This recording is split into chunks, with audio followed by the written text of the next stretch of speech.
નમસ્તે. આજનો વિષય છે શ્રાપ અને વરદાન, એટલે કે બૂન એન્ડ કર્સ. આપણા પુરાણોમાં આવતી કથાઓ પ્રમાણે દેવી દેવતાઓ અને ઋષિમુનિઓ પાસે વરદાન અને શ્રાપ આપવાની ઓથોરિટી હતી. તેઓ રીઝે તો ઈચ્છા મુજબ વરદાન આપતા અને કોપાયમાન થાય તો વાંકમાં આવેલાને પોતાના ગુસ્સાની માત્રા પ્રમાણે શ્રાપ આપતા. જ્યારે દૈત્યો ઘણા જ શક્તિમાન હોવા છતાં તેમની પાસે શ્રાપ અથવા વરદાન આપવાની ઓથોરિટી ન હતી. They were just like opposition party.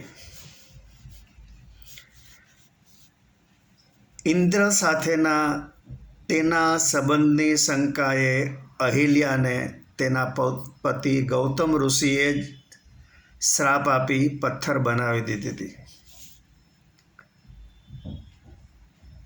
રાજા દશરથને શ્રવણના આંધળા માતા પિતાએ શ્રાપ આપ્યો હતો કે તમારા મૃત્યુ સમયે તમારો એક પણ પુત્ર તમારી પાસે નહીં હોય.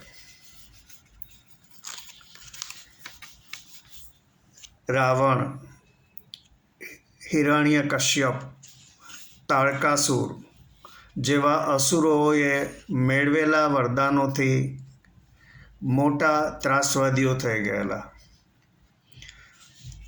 રાવણના ટેરરિઝમથી ત્રાસેલા દેવતાઓ મધદરિયે શેષનાગ પર બિરાજમાન શ્રી નારાયણને આવેદનપત્ર આપવા ગયા.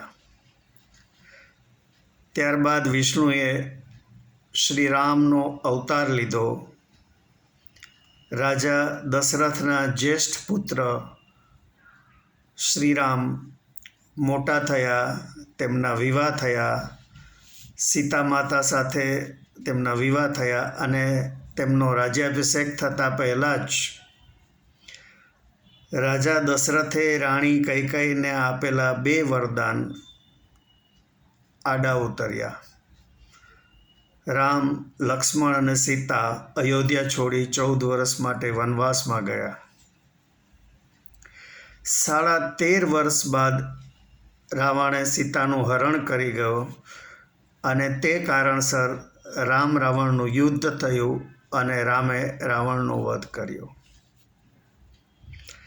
આમ ભગવાન વિષ્ણુને પણ આ જટિલ સમસ્યા હલ કરતા લગભગ 32 થી 35 વર્ષ લાગ્યા હતા.